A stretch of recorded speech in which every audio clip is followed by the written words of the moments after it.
Tingnan natin. Okay, si Engineer John. Ma'am, try lang po, pero Okay, 80 sige. kilopascal pa rin. 80 kilopascal. Sige. So, yung iba, si Engineer Michael. Michael Diamampo. Ang sa akin po ay 31,365.83 Pascal po. Okay, so sige, thank you. So, si Engineer Mark, nakataas din. Ganon din po. 31,365.83185 Pascal po. Okay, so sige, tingnan natin. So, i-resolve natin if kung 31 ba or 80 kilopascal. So, wait lang Pawiin ko lang tong super daming natin. So, thank you guys for answering. Okay, so ulitin ko, water is flowing at a rate of 2 cubic meter per second through a tube with a diameter of 1 meter. So if the pressure at this point is 80 kilopascal, what is the pressure of the water after the tube narrows to a diameter of 0.5 meters? Okay, so given. So we have volumetric flow rate na 2 cubic meter per second. And yung tube daw natin, meron daw tayong diameter na 1 meter. So ito yung initial diameter or yung unang diameter natin. Diameter at point 1. So if the pressure at this point is 80 kilopascal, pressure daw at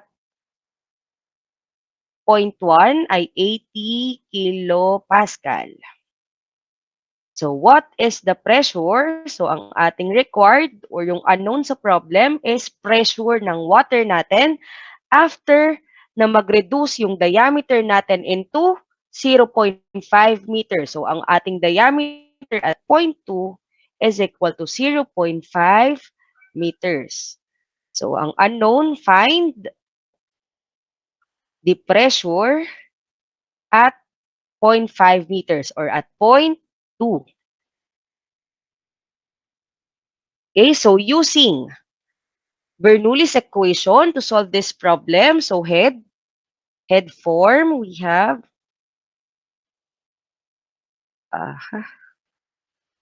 pressure at point 1 over density times gravitational acceleration plus velocity at point 1 squared over 2g plus elevation head at point 1 is equal to pressure at point 2 over density times gravitational acceleration plus velocity at point 2 squared over 2g plus elevation head at point 2.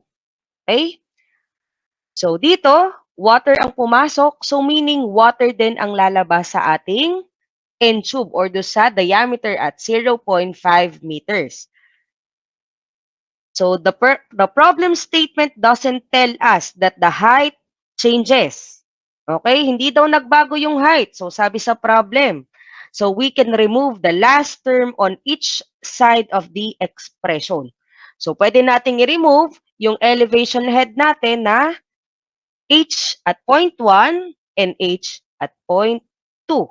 Since walang sinabi sa problem na nagbago daw yung ating height. Okay, so then rearrange to solve the final pressure. So check muna natin if yun bang mga given natin is pwede nang i-substitute dun sa ating Bernoulli's formula.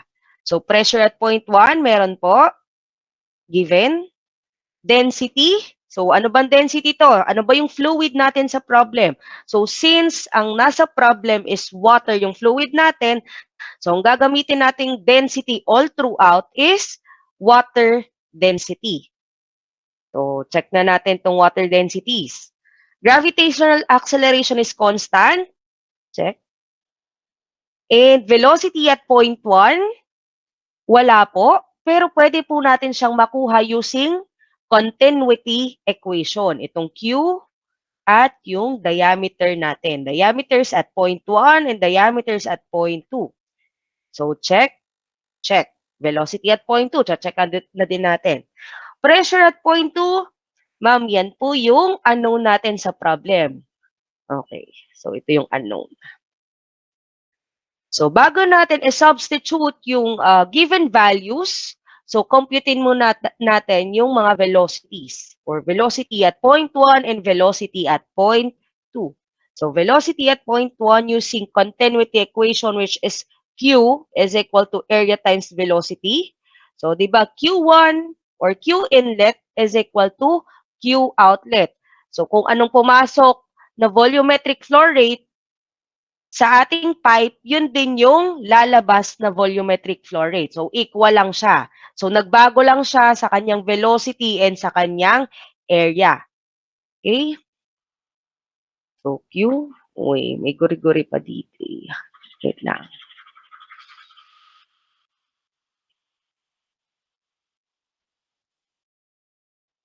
Okay, velocity at point 1 is equal to volumetric flow rate since Q in is equal to Q out. So, Q na lang siya. Q over area at point 1.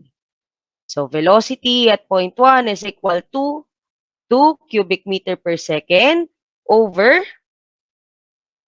pi over 4 d or diameter at point 1. So, pag diameter at point 1, meron daw tayong 1 meter. So, 1 meter squared. So, ang velocity natin ay equal sa velocity at point 1 is equal to 8 over pi meters per second. Okay, nakuha na natin yung velocity at point 1. So, velocity naman at point 2, so Q ulit, over area at point 2. So, sabi kanina sa problem, nag-reduce daw yung ating pipe or yung ating diameter into 0.5 meters. So, coming from 1 meter, naging 0.5 meters. So, velocity at point 2 is equal to 2 cubic meter per second over pi over 4 times yung ating diameter at point 2 which is 0.5 meter squared. So, velocity at point 2 is equal to 32 over pi meter per second squared. So, nakuha na natin yung velocities. So, check. So, pwede na natin siyang i-compute or pwede na nating i-substitute yung given values natin and yung computed values sa ating Bernoulli's formula in head form. So, pressure, we have 80 kilopascal over density ng ating water which is 1,000 kilogram per cubic meter times yung ating constant na Earth's gravitational acceleration na 9.81 meters per second squared plus yung ating computed value for velocity at point 1 which is 8 over pi meter per second squared.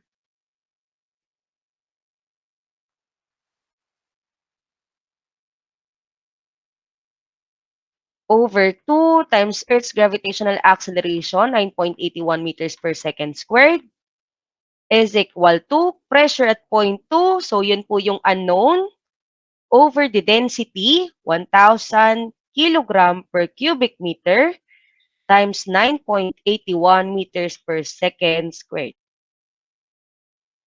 Plus yung ating computed value for velocity at point 2 which is 32 over pi meter per second squared over 2 times 9.81 meters per second squared.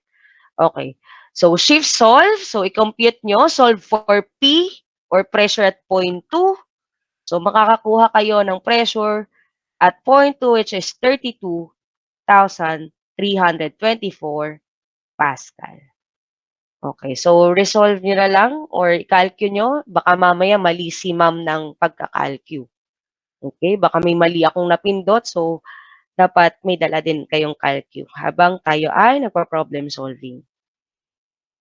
Okay, so ito yung tamang answer for this problem.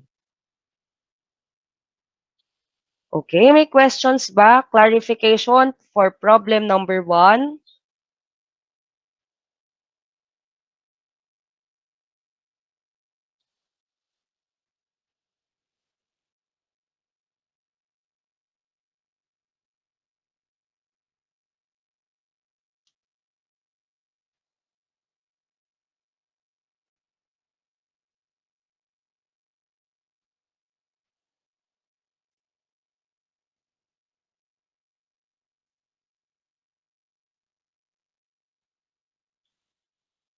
Okay na po, ma'am. Okay, sige. Thank you so much. So, next problem. Yan. So, water is flowing in a fire hose with a velocity of 1 meter per second and a pressure of 200,000 Pascal. So, at the nozzle, the pressure decreases to atmospheric pressure. So, 101, 300 Pascal, and there is no change in height. So, kung kanina hindi sinabi sa problem na walang change in height, dito naman sa problem number 2, sinabi na there is no change in height. So, use the Bernoulli's equation to calculate the velocity of water exiting the nozzle. So, yon, meron na din binigay na hint. The density of water is 100 kilogram per cubic meter and the gravity is 9.8 meters per second squared. Okay, first, given.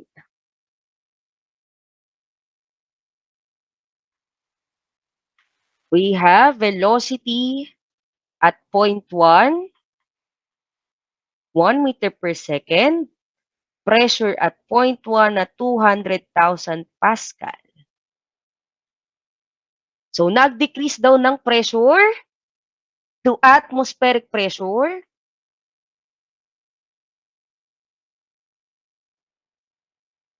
And ang sabi, there is no change in height. So, find the, ano ba to? Velocity or the exit velocity. So, sabi dito, to calculate the velocity of water exiting the nozzle. So, ang required natin or unknown sa problem is velocity at point 2. Velocity at point 2. So, since the height does not change, so we can cancel that out. So, using Bernoulli's equation in head form, pressure at point 1 times density times gravitational acceleration plus velocity at point 1 squared over 2 times gravitational acceleration plus elevation head or yung ating height. So, pag sinabing elevation head, yun na rin yung ating height. Is equal to pressure at point 2 over density times gravitational acceleration plus velocity at point 2 squared over 2g plus yung ating elevation head or yung ating height at point 2. So, ang sabi dito, there is no change in height. Therefore, we can cancel this out. Height 1, height at point 1 and height at point 2. So, ito na yung natitira sa atin. So, pressure at point 1 given by, yes po, velocity at point 1 given po, pressure at point 2 given, and velocity at point 2. So, siya po yung unknown or yung ating required sa problem. Density, si water po yung fluid natin. So, meaning water density yung ating gagamitin. Then, gravitational acceleration, constant.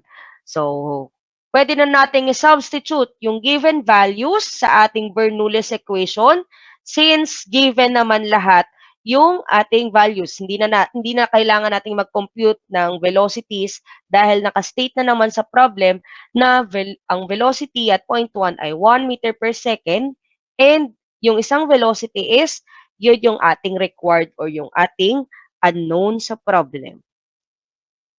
Okay. Pressure at point 1, which is 200,000 Pascal, over density, water density, na 1,000 kilogram per cubic meter, times gravitational acceleration, plus velocity at point 1, over 2 times 9.81 meters per second squared is equal to pressure at point 2 over density ng ating water times 9.81 meters per second squared plus yung ating unknown na velocity at point 2 squared over 2 times 9.81 meters per second squared. Okay, so using shift solve for velocity at point 2. So, anong answer ang nakuha nyo? So, solve ba kayo or nagkakalcule? 198.4 po ba? 198. So, tingnan natin. 198. So, any other answer? 198. 14.0854 po. 14.04. Tama ba? 58? Okay. So, dito, sige, bibigyan natin yung iba na mag-solve or i-calculate to. Okay, 14.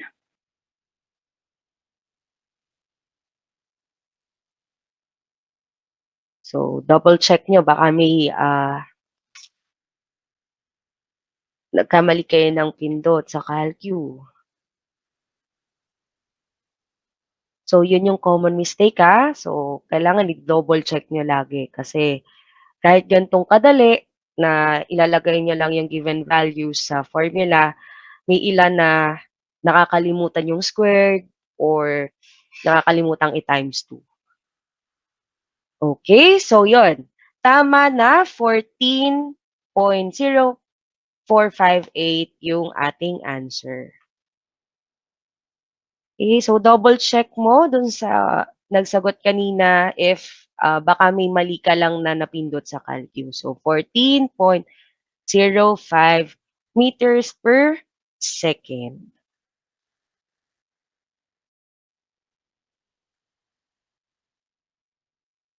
Okay, next. Yan. So, to a refinery, fuel ethanol is flowing in a pipe at a velocity of 1 meter per second and a pressure of 1,300 Pascal. Okay, parang kanina. So, the refinery needs the ethanol to be at a pressure of 2 atmospheric pressure on a lower level. So, how far must the pipe drop in height in order to achieve this pressure? So, assuming that the velocity does not change, the density of the ethanol is 789 kilograms per cubic meter, and the gravitational acceleration is 9.8 meters per second squared. So, kung kanina sa problem 1 and 2, water yung ginamit nating fluid, dito naman, fuel ethanol. So, kung anong pumasok, yun din ang lalabas na fluid, di ba? So, meaning, fuel ethanol ang pumasok sa ating pipe and fuel ethanol din yung lalabas sa ating pipe. So, given naman yung density, so hindi natin papakahirapan na pag sa problem, di ba, sa mga quizzes na hindi given yung density. So, ibibigay ko naman siya kasi mahirap yon, walang density ng fuel ethanol. Di ba? So, sige, given. Given muna tayo. So, given, meron daw tayong velocity at point 1 na 1 meters per second. And meron din tayong pressure at point 1. So, 101,300 Pascal. And meron din tayong pressure at point 2 kasi the refinery needs the ethanol to be at a pressure of 2 atmospheric pressure. So, pressure at point 2, 202,600 Pascal. So, ang sabi dito, how far must the pipe drop in height in order to achieve this pressure? So, ito yung required natin. So, unknown, find the pipe drop. So, meaning, pipe drop, pagbaba ng height. Okay? So, siya ay H2 minus H1 or pipe drop. So, ano pa bang given natin? Ang given natin ay okay. So, kung kanina ang constant ay height or yung ating elevation head, so dito, assuming that the velocity doesn't change. So, using Bernoulli's equation, so head form, pressure at point 1, density, times gravitational acceleration plus velocity at point 1 squared over 2 times gravitational acceleration plus elevation head at point 1 is equal to pressure at point 2 over density times gravitational acceleration plus velocity at point 2 squared over 2g plus yung ating elevation head or ating height at point 2. Dito, velocity doesn't change, meaning we can cancel out the velocities. So, alisin natin yung velocities. So, ito na lang yung natira, pressure head, and elevation head natin. So, ang gagawin natin, since the velocity does not change, the velocity term can be subtracted, di ba? Na-subtract na natin. Then, i-rearrange natin yung ating Bernoulli's equation. So, Bernoulli's equation, rearrange natin, pressure at point 1 over density times gravitational acceleration. Then, itong pressure at point 2, lalagay natin sa left side ng ating equation. So, kung positive to, magiging negative or magiging minus sign. So, pressure at point 2 over density times gravitational acceleration is equal to yung ating elevation head at point 2 minus. So, ililipat naman natin yung ating elevation head at point 1 sa right side ng ating equation. Minus H1. So, makikita nyo, H2 minus H1 is equal to the change in height or yung ating pipe drop. Pag sinabing pipe drop, so ano ba pag drop? Bumaba. Meaning negative. So, meaning negative na yung ating pipe drop, height sadya. So, pressure. So, since dito, na-rearrange na natin yung ating formula, pwede na nating i-combine yung pressure heads natin since iisa lang yung ating denominator which is density and gravitational acceleration. Hindi naman magbabago yung density since fuel ethanol ang pumasok, fuel ethanol din ang lalabas. And yung ating gravitational acceleration is constant. So, pressure at point 1 minus pressure at point 2 over density times gravitational acceleration is equal to, di ba, to change in height.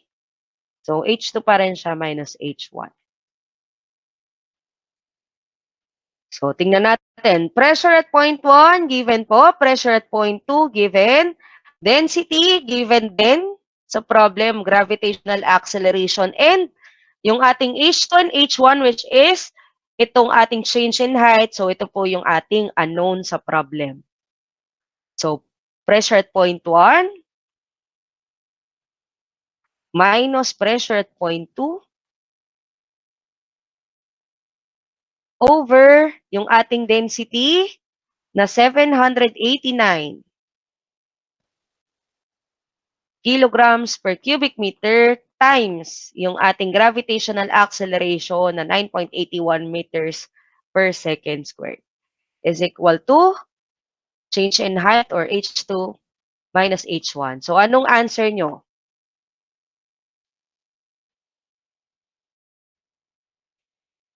Negative 13.10 po.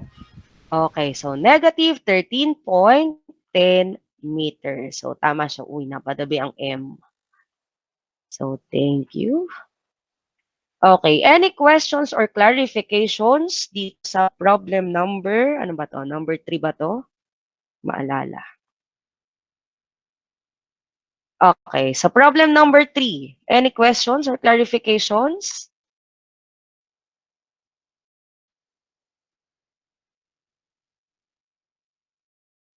Wala naman po. Okay, thank you. So, until what time nga tayo? 1, no? Tama ba? 1 po. Okay. So, magde-next problem na ako, ha?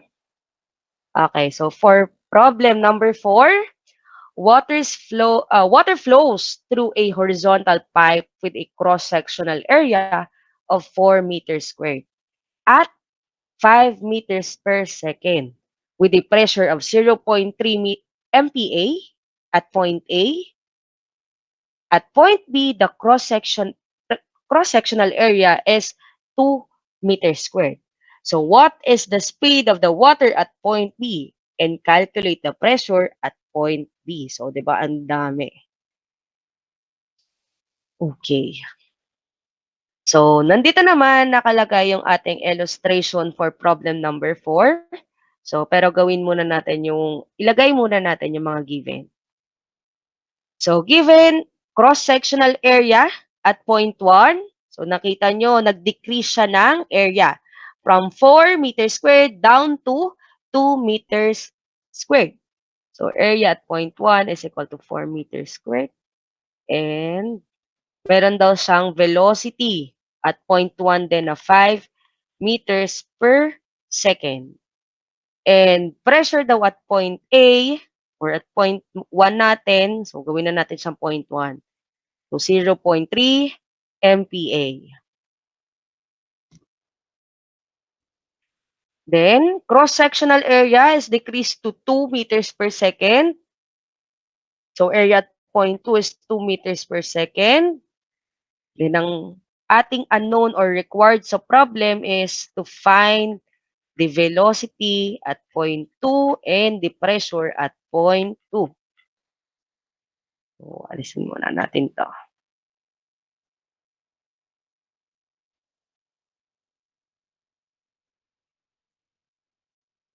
Okay.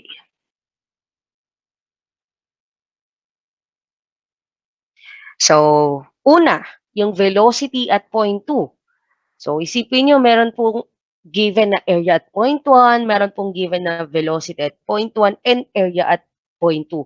So, ano ang pwede kong formula na gamitin or equation para makuha ko ang velocity at point 2? So, sa tingin nyo, anong pwede kong gamitin?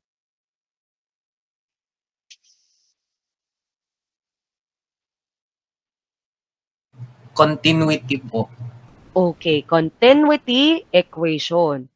So, Q1 is equal to Q2. Since given yung ating area, so, di ba, area at point 1, velocity at point 1 is equal to area at point 2, velocity at point 2. Okay, check natin. Area at point 1, 4 meters squared. Velocity at point 1, 5 meters per second. Area at point 2, 2 meters squared, sorry.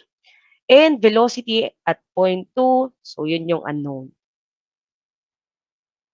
So 4 meters squared times velocity na 5 meters per second is equal to area 2 meters squared plus yung ating unknown na velocity at point 2, which is, anong answer nyo?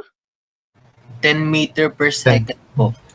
Okay, 10 meters per second. So, na-compute na natin yung isang unknown velocity, which is velocity at point 2. So, ngayon, using Bernoulli's equation, so, isosolve natin ang pressure at point B or at pressure at point 2. So, using head form, pressure at point 1 over density times gravitational acceleration plus velocity at point 1 squared over 2g plus yung ating elevation head at point 1 is equal to pressure at point 2 over density times gravitational acceleration plus velocity at point 2 squared over 2 times gravitational acceleration plus yung ating elevation head at point 2. Okay. So, dito sa problem, so, pwede ba akong cancel out? O sa tingin nyo dito?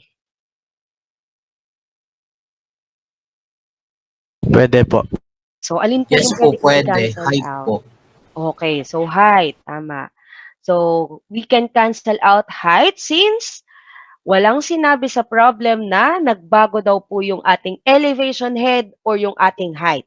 And makikita nyo naman sa illustration na diretso lang siya. So, kung kung merong change in height, so magiging pipe natin is papaganto, tataas siya. Yan, nakaslant kasi may change in height tayo. So, since wala nga sinabi sa problem and yung illustration natin is tuwid lang siya, so we can cancel out yung ating elevation heads at point 1 and at point 2.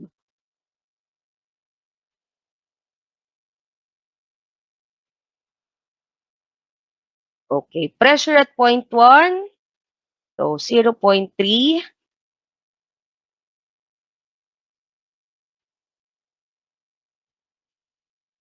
So, gawin natin in kilopascal ha. So, times 10 kilopascal over density. So, ano nga ba yung pumasok? So, water ulit, yung ating fluid.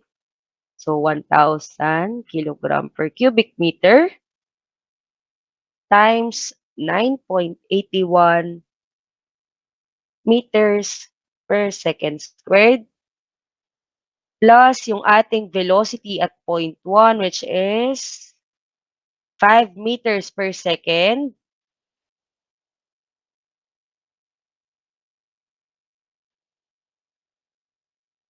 squared over 2 times yung ating Earth's gravitational acceleration is equal to pressure at point 2. So, ito yung unknown over water ulit, water density.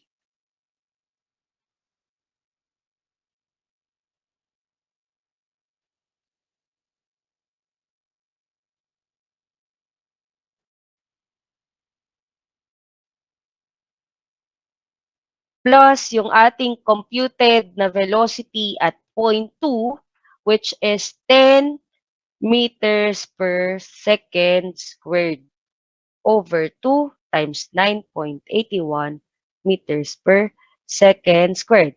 So, shift solve or solve for P or pressure at point 2. So, ano pong nakuha niyong answer?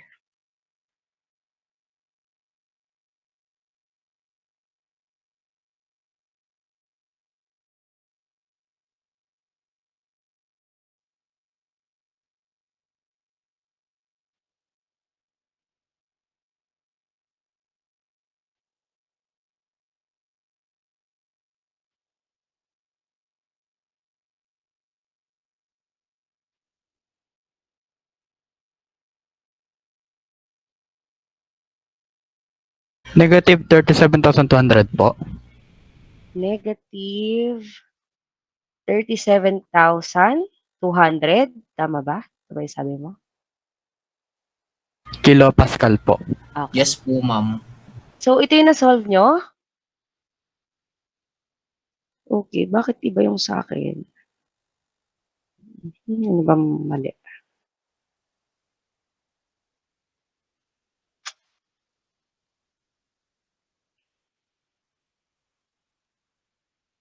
So, sige, wait lang. Resolve ko lang siya. So, 0.3.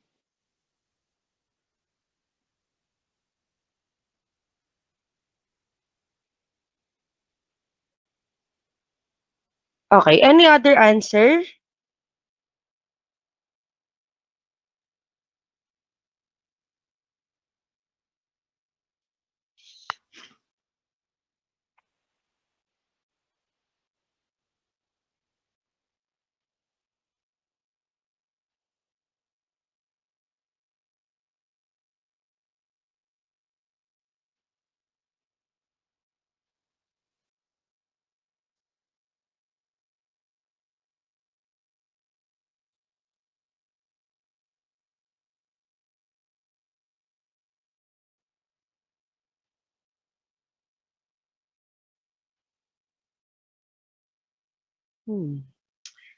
Bracket.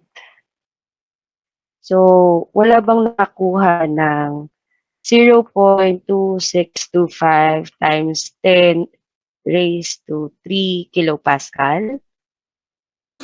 Ang nakuha ko po yung 262,500 lang po. Pero ginawa ko pong Pascal lang. Okay, so sige, ano siya? 26. So, para hindi kayo malito, sige, gawin natin tong Pascal. Sorry na. Alisin natin to. Then, gawin na lang natin siyang Pascal, ha? So, sige, resolve nyo ulit. Gawin natin siyang, uy, ba tayo maalis? So, 6. So, gawin nyo tong raised to 6. So, gawin natin siyang Pascal. So, patingin ulit kung anong masosolve nyo. Same po, 262500. 262500 Pascal. Yes po. Yes po, ma'am. Okay, yon. So, nagtama na siya. So, yon. Para hindi kayo malito, i-Pascal na lang natin siya, ha? Ito. So, wag na lang kayong gagamit ng kilopascal, megapascal, or yon. Gawin nyo na lang siyang Pascal kasi, yun nga, minsan nagkakamali. So, kanina nag-negative siya. So, yun yung mga instances, kaya Pascal lang yung dapat natin gamitin. Since, pag kinancel out natin to, so magiging dimensionless number siya. So, mamaya, yung dimensionless analysis, i-discuss natin. Ma'am, nag-indicate po kayo ng ang sagot po ay certain unit po. Oo, pag nasa exams and quizzes. Sige po, ma'am. So, Thank you po. okay.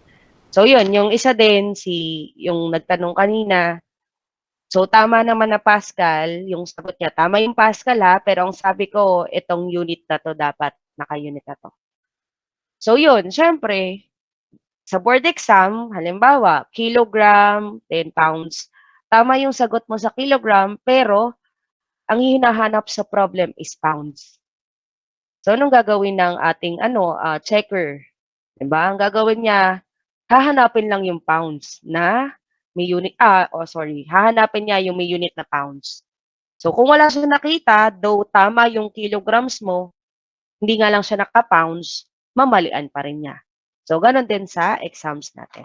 Okay? So, any questions or clarifications for problem number, 4?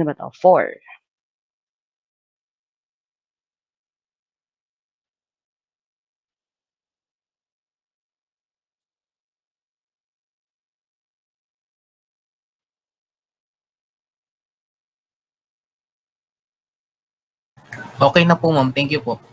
Okay. So, next problem.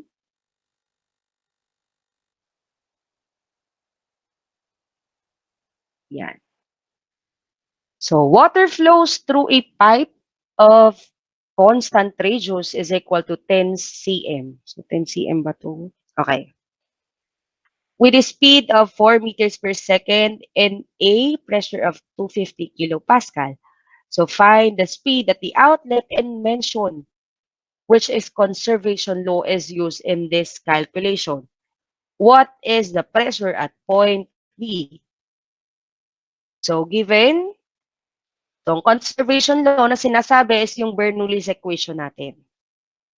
We have a constant radius. So, hindi daw nagbago yung ating radius, which is 10 cm. So, diameter at point 1 and diameter at point 2 is equal to 10 cm. So, i-convert natin to into meters.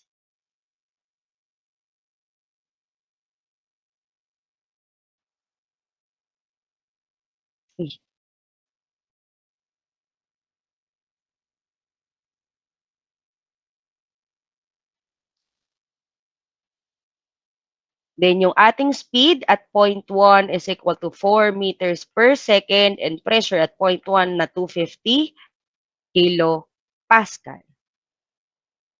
So, find the speed. Yes po? Ma'am, hindi po ba ang diameter ay 20, hindi po 10? Gawa pong binigay na radius ang 10 centimeters, hindi po. Ay, sorry. Tama. Okay. Tama ka dun. Sorry. So, 20. diameter. 0.2. Okay. So, yun. Tama. Then, next ay, yan. So, ang ating unknown or required sa problem is the speed at the outlet or velocity at point 2 and pressure daw at point B.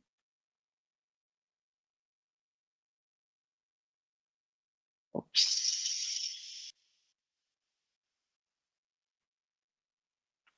Okay, so anong gagamitin natin dito?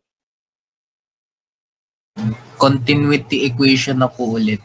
Okay, continuity equation is Q1 is equal to Q2 or area at point 1 and velocity at point 1 is equal to area at point 2 and velocity at point 2. So, since area at point 1, so pi over 4, so yung diameter natin na 0.2 meters, 0.2 meters squared times yung ating velocity na 4 meters per second is equal to area, same, na pi over 4 times 0.2 meters squared times yung ating velocity at point 2. Okay, so may napansin ba kayo dito?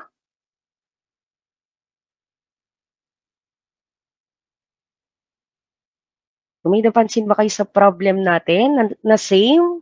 Same po ang diameter. Okay, same ang diameter and same din yung ating area. So, meaning, velocity doesn't Same din po yung change. velocity. Okay, tama.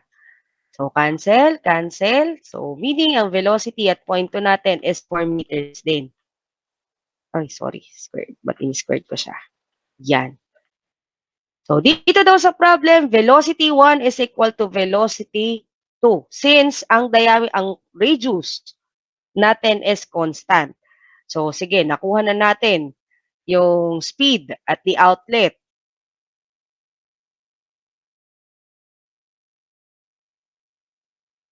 So, using Bernoulli's equation naman to calculate pressure at point B or at point 2, we have pressure at point 1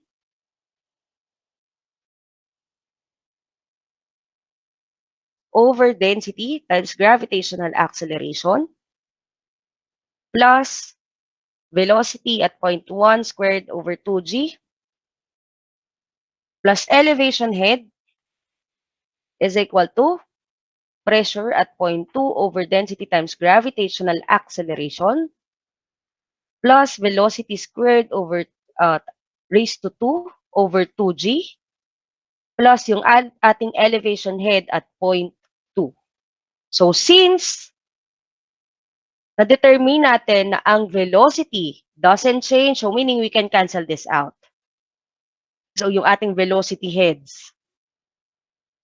So, matitira lang yung pressure head natin, itong pressure over density times gravitational acceleration, and yung ating elevation head. So, going back to sa ating illustration. So, makikita nyo may change in height. Pero yung change in height, so ano ba ang height at point 1? Sa tingin nyo, alin dito? Ito yung datum line. So, sa tingin nyo, ano ang height ng ating or at point 1? 0 po. Okay, 0.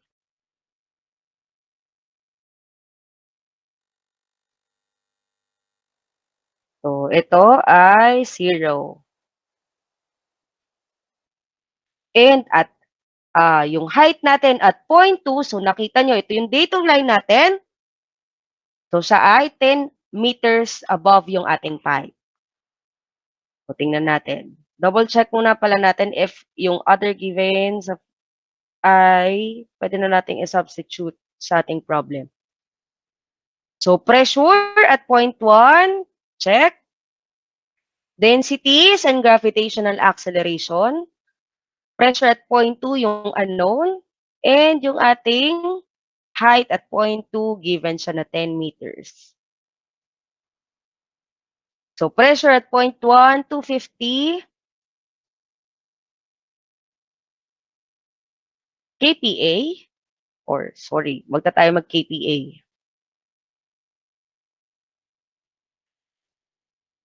To 50,000 Pascal over density. So, ano nga bang pumasok? Anong fluid? Water ulit. So, 1,000 kilogram per cubic meter times yung ating gravitational acceleration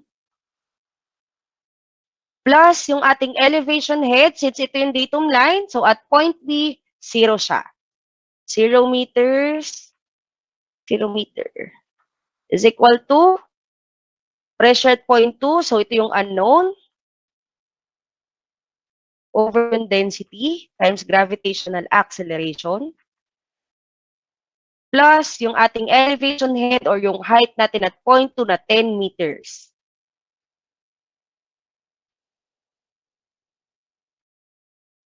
Okay, so shift solve or solve for pressure at point 2. So, anong nakuha yung answer? 151,900 Pascal po. 9,000 Pascal. Okay, so tama ba or same ba yung answer nyo? Yes po. Okay. So, tama. So, tapos na tayo or sorry, any questions or clarification sa ating last problem regarding Bernoulli's equation?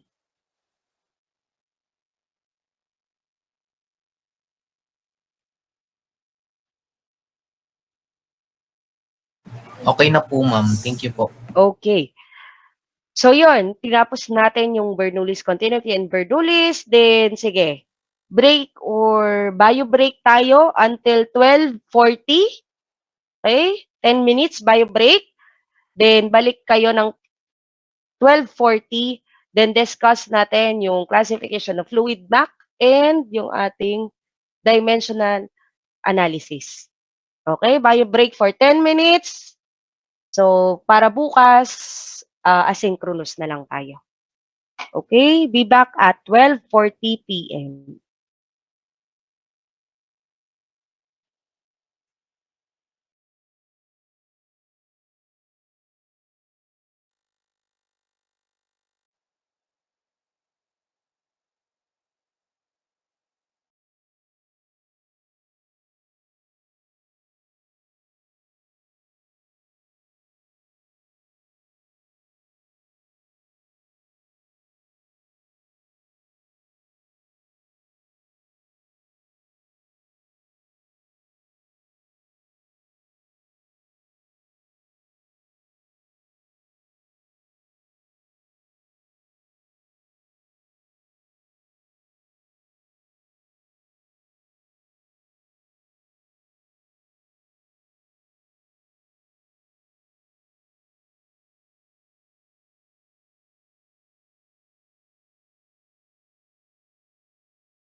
So, hello everyone. Nakabalik na ba lahat?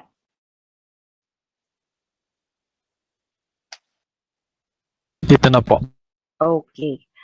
So, next topic, introduction to fluid map or yung ano na lang, ano man tawag dito? Yung mga classification of fluid machineries.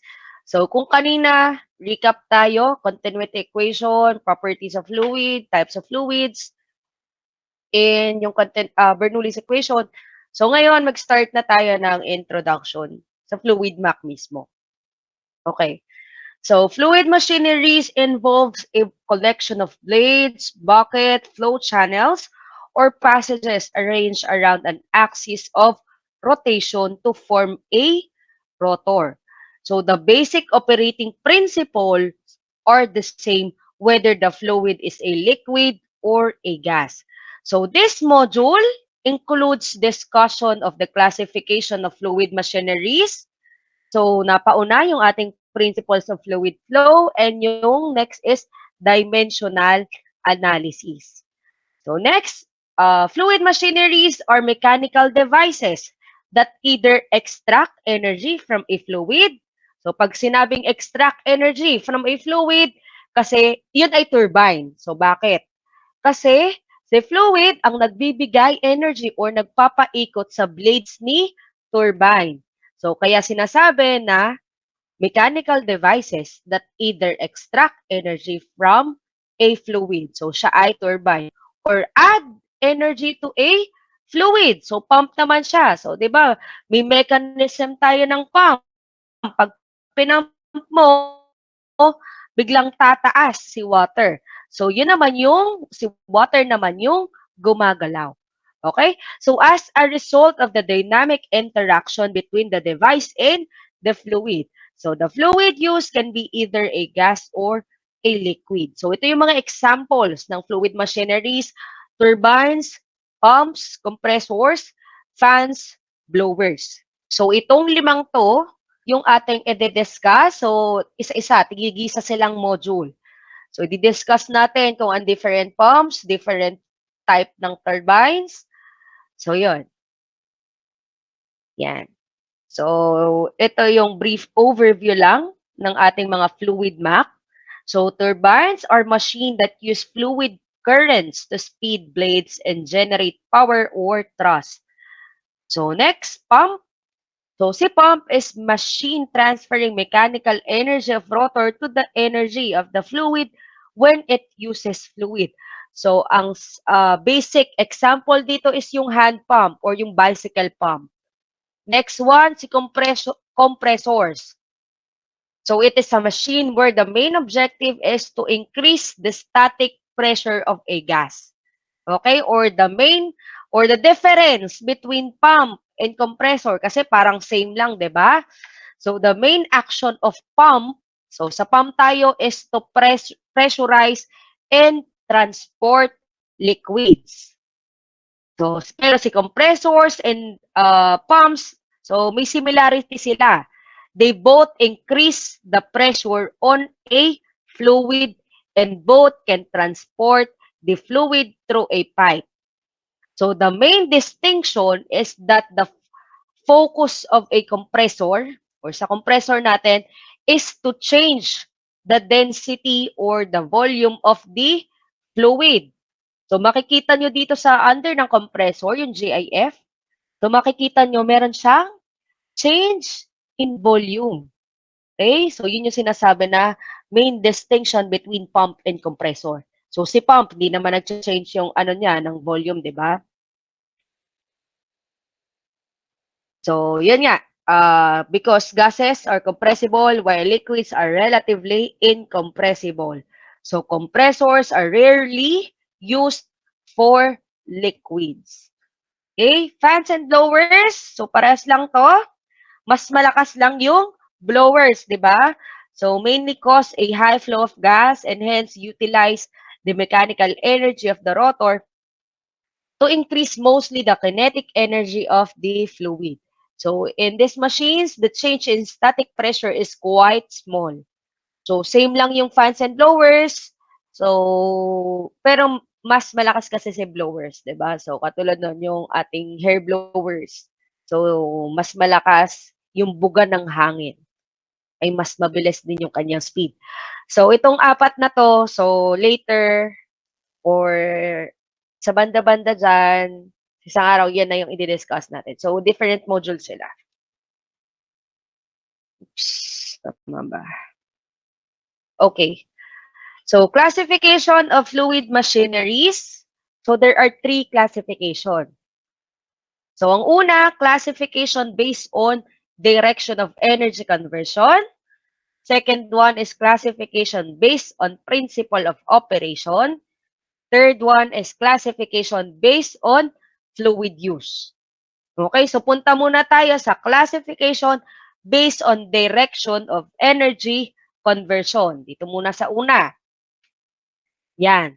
So, si turbines, sabi ko kanina sa inyo, si turbines, the device in which the kinetic or potential or intermolecular energy held by the fluid is converted in the form of mechanical energy or yung energy ng ating fluid, i-convert niya sa mechanical energy. So, katulad nito, wind turbine. So, sino bang nagpapatakbo or bakit ba umiikot si turbine or yung turbine blades? Kasi, tinatamaan siya ng hangin. 'Di ba?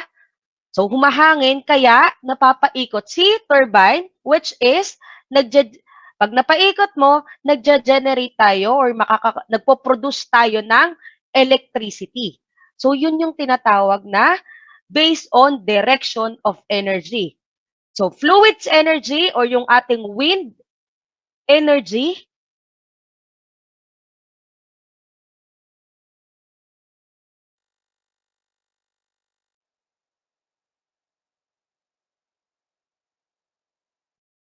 so the machines or these machines, on the other hand, where yung ating mechanical energy from the moving parts is transferred to a fluid to increase its stored energy. So, by either increasing its pressure or velocities. So, yun yung ating mga pumps, compressors, fans, or blower. Okay, nagets ba yung difference? So, kanina si turbine, yung fluid energy converts sa mechanical energy. Ngayon, itong apat na to, so yung kanyang mechanical energy sa moving part, so nilagyan niya or kinonvert niya or in-increase niya yung stored energy ng ating fluid. Okay, gets ba dito sa part ng classification based on the direction of energy? Kuha po. Okay, kuha naman. So, next one, yan. Ito yung summarization nung first 2 slides. So, for turbines, the work is done by the fluid on the rotor. For pumps, for pump, compressor, fan, or blower, the work is done by the rotor on the fluid element. So, next classification, it is based on the principle of operation. So, positive displacement machine whose function or depends essentially on the change of volume of a certain amount of fluid within the machine. So, the word positive displacements comes from the fact that there is a physical displacement of the boundary of a certain fluid mass as a closed system. Okay? Next, reciprocating machine. It is utilized in the practice by reciprocating motion of a piston within a cylinder while entrapping a certain amount of fluid in it. So therefore, the word reciprocating is commonly used within the name of the machine of this kind. So for example, pwede kong sabihin siyang reciprocating engine kasi meron siyang motion or reciprocating motion. So while the machine developing energy of a fluid from the mechanical energy is known as reciprocating pump or meron din tayong reciprocating compressor or yun dito sa classification based on principle of operation. So kung paano? So tinatawag natin ang pump, ang compressor, ang blowers, fans, turbines based on their principle of operation. So, halimbawa, ang pumps, merong reciprocating motion. So, tatawagin ko siya na reciprocating pump. So, pag sinabi namang, ang compressor naman, ang may reciprocating motion, meaning reciprocating compressor yung ang itatawag natin sa kanya. Okay? So, wait lang.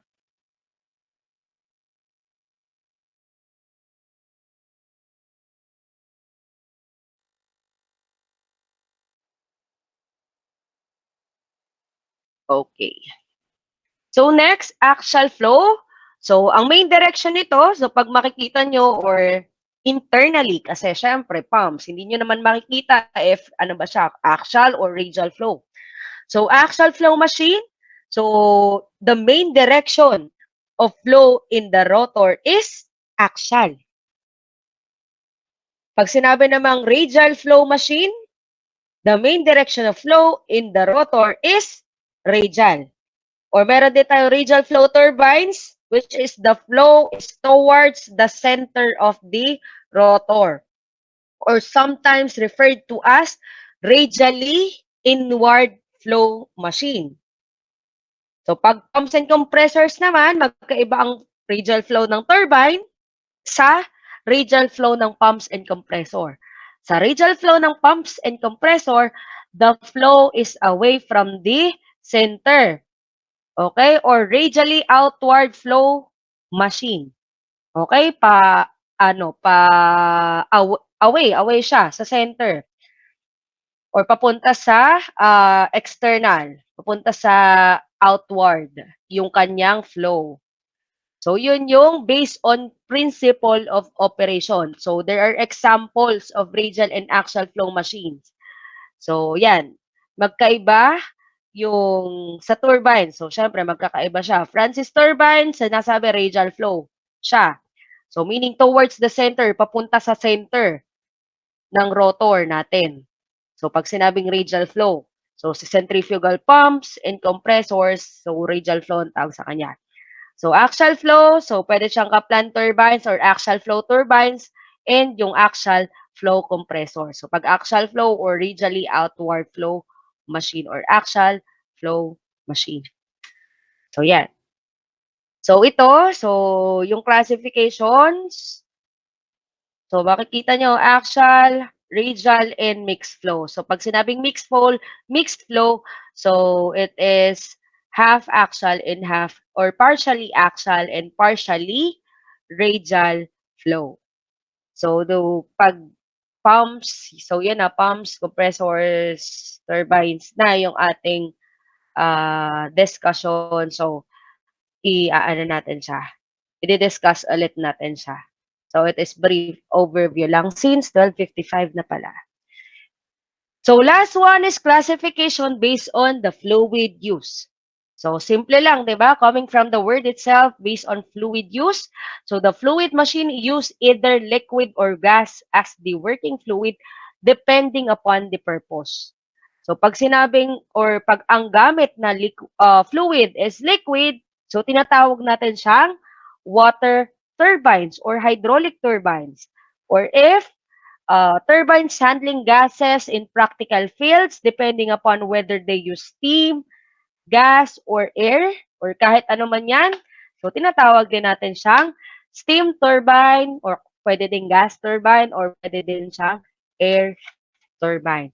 So, ito nga ang example, hydroelectric power system, kasi tinawag nating hydro, kasi siya ay, ang fluid used natin is water or liquid.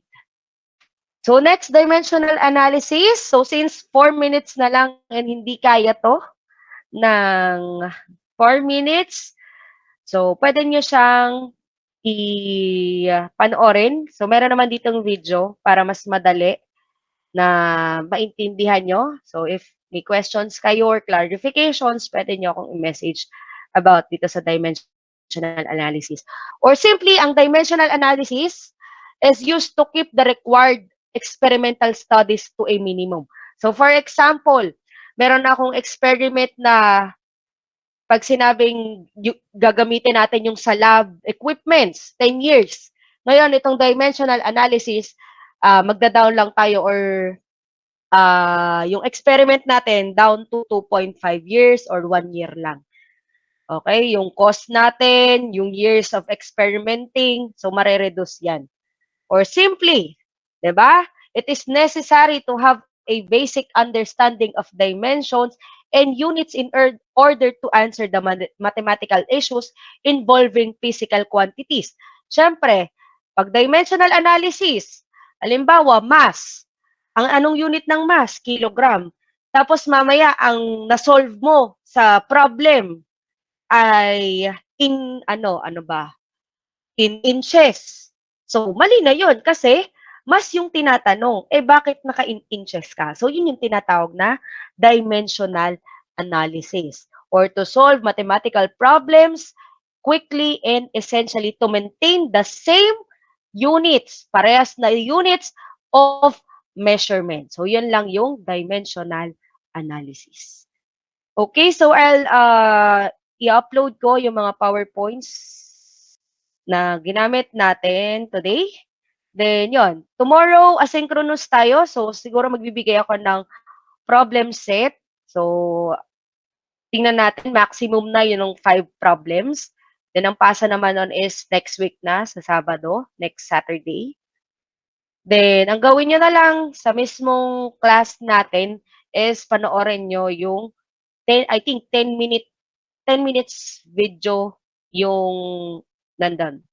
Yung ipapasa ko sa inyong link. Okay? May questions, clarifications ba?